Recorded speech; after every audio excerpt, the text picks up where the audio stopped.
नमस्ते दोस्तों। कविता के इस क्षण में मैं आप सबका स्वागत करती हूँ। साथ ही ईश्वर से प्रार्थना करती हूँ कि आप सब स्वस्थ रहें, खुश रहें। आप सबको आषाढ़ मास के प्रारंभ की हार्दिक शुभकामनाएं। हमारी संस्कृति में आषाढ़ मास को बेहद पवित्र और महत्वपूर्ण माना गया है। गर्मी के पश्चात आषाढ़ का आगमन ऋतु परिवर्तन और ऋतु संधिकाल का भी प्रतीक है। इस मास में वर्षा काल का आगमन एवं कई पर्वोत्सव होने के कारण, विशेषकर गुरु पूर्णिमा होने के कारण इस मास की महत्ता और बढ़ जाती है। आषाढ़ मास में ही जगन्नाथपुरी में रथ महोत्सव का भव्य आयोजन किया जाता है, जो अंतर्राष्ट्रीय स्तर पर भारत की निराली अनूठी पहचान बन चुका है। ऐसी मान्यता है कि जल नक्षत्र उत्तराषाढ़ा के साथ इस मास की पूर्णिमा का विशेष संबंध है, इसीलिए इसे आषाढ़ नाम दिया गया है। दोस्तों, वर्षा ऋतु से जुड़े होने के कारण भारतीय जनमानस पर आषाढ़ का प्रभाव साफ नजर आता है। भारतीय अर्थव्यवस्था इस सदी में भी बहुत कुछ मानसून पर टिकी है, अतः भारत में वर्षा का महत्व सभी जानते हैं। आषाढ़ तपते हुए ज्येष्ठ मास के बाद वर्षा की मीठी सुगंधित फुहारें लाता है। कृषक आसमान पर काले बादलों की उम्मीद में नजरें टिकाए रहते हैं। वहीं आम आदमी भी भीषण गर्मी से मुक्ति के लिए वर्षा का बेसब्री से इंतजार करता है। वर्षा की पहली फुहारें चेहरों पर नई रौनक उत्पन्न करती हैं। महीनों से तपती धरती की प्यास बुझती है, धरती पर हरियाली छाने लगती है। यह अमृत तुल्य वर्षा जीवनदायिनी होती है। आषाढ़ वर्षा के प्रवेश का सिंह द्वार है, ऐसा कवि कुलगुरु कालिदास कहते हैं। आषाढ़ में हवा वर्जनाओं को तोड़ती है, जिससे कि झाड़ झंखाड़ गिर जाते हैं। बादल ऐसे गरजते हैं मानो सिर पे ही गर्जन कर रहे हों। आकाशीय बिजली का तड़कना, नदियों का उफान, सब कुछ प्राणियों को विस्मित और आह्लादित करता है। दोस्तों, आज 2024 के आषाढ़ का दूसरा दिन है। भीषण गर्जना के साथ अच्छी बारिश हुई है हमारे शहर में। आप सब भी ज़रूर तृप्त हुए होंगे। दोस्तों, अब कुछ प्रमुख कवियों की आषाढ़ मास की काव्य रचनाओं को आपके साथ शेयर करना चाहूँगी। जाहिर सी बात है, सभी कविताएं एक बार में नहीं सुनाई जा सकती हैं, तो ये वीडियो कई पार्ट्स में हो सकता है। तो शुरुआत महाकवि कालिदास के मेघदूतम के प्रथम पद्य से करते हैं। आषाढ़स्य प्रथम दिवसे मेघमाश्लिष्ट सानुं वप्रक्रीडा परिणित गज प्रेक्षणीयं ददर्श। आषाढ़ के पहले ही दिन बादलों को आसमान में देख करके यक्ष व्यथित हो जाता है।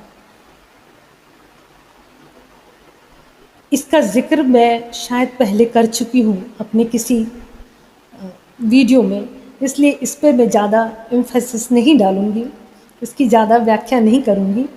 अब मलिक मोहम्मद जायसी के काव्य पद्मावत के छंद सुनाती हूँ आपको।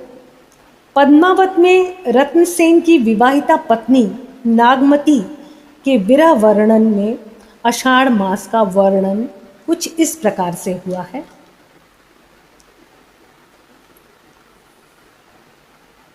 चढ़ा आषाढ़ गगन घन गाजा, साजा विरह दुंद दल बाजा। धूम साम घौरे घन घटाए, सेत धजा बग पाती दिखाए। मेरे ख्याल से दोस्तों, अगर मैं इसका भाव नहीं बताऊंगी तो बहुत सारे लोगों को समझ में नहीं आएगा, इसलिए मैं एक एक पद्य कह के उसका अर्थ बताती हूँ आपको। चढ़ा आषाढ़ गगन घन गाजा, साजा विरह दुंद दल बाजा। इसमें वर्णन है कि आषाढ़ का महीना आ गया, मेघ आकाश में गरजने लगे हैं, विरह ने युद्ध की तैयारी की है और उसकी सेना आ गई है। देखिए कितना सुंदर चित्रण किया है। पद्मावत में जैसी ने। धूम साम घौरे घन धाए, सेत धजा बग पाती दिखाए। धुमैले काले धौले बादल सैनिकों की भांति गगन में दौड़ने लगे हैं। बगलों की पंक्तियां श्वेत ध्वजा सी दिखाई देने लगी हैं। खडग बीजू चमके चहु ओरा, बुंद बान बरसही घन घोरा। बिजली चारों ओर तलवार सी चमकने लगी है। मेघ बूंद रूपी बाणों की घनघोर वर्षा करने लगे हैं।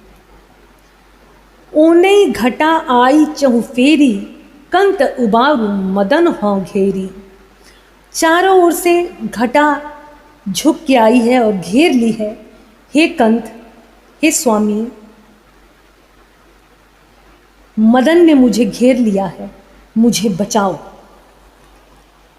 रत्नसेन की विवाहिता पत्नी नागमती अपने पति को कहती है कि हे कंत, मदन ने मुझे घेर लिया है, मुझे बचाओ।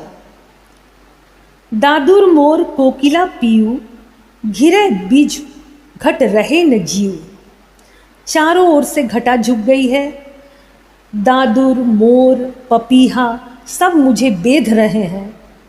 अब घट में प्राण बचेंगे नहीं, अब मेरे शरीर में प्राण बचेंगे नहीं इन सबको झेलकर। पुष्य नखत सिर ऊपर आवा, हूँ बुन नाह मंदिर को। आदर लाग लगी मुई लेई, मोहि बिन प्यू को आदर देई। पुष्य नक्षत्र सिर के ऊपर आ गया है। मैं बिना स्वामी के हूँ, मेरा स्वामी बाहर है, कौन मेरा मंदिर छवाएगा। जिन घर कंता ते सुखी, तिन्ह गारो और गर्व। कंत पियारा बाहिरे, हम सुख भूला सर्व। जिनके घर कंत हैं, जिनके घर स्वामी हैं, जिनके पति हैं, उनको गौरव है, उनको गर्व है। मेरा प्यारा कंत, मेरा प्यारा पति बाहर है, इससे मैं सब सुख भूल गई हूँ। दोस्तों, आपने देखा कितना सुंदर चित्रण किया है, कितना बेहतरीन वर्णन है वर्षा ऋतु का। विरह ने कैसे युद्ध की तैयारी की है और कैसे बादलों ने सैनिकों की भांति चारों तरफ से गगन को घेर लिया है। चारों ओर से तलवार बिजली की चमकने लगी है और मेघ बूंद रूपी बाणों से घनघोर वर्षा करने लगे हैं। आज के लिए दोस्तों इतना ही। फिर दूसरे वीडियो में मैं दूसरे कवि की आषाढ़ मास की किसी कविता का डिटेल करूंगी। Thank you. नमस्ते।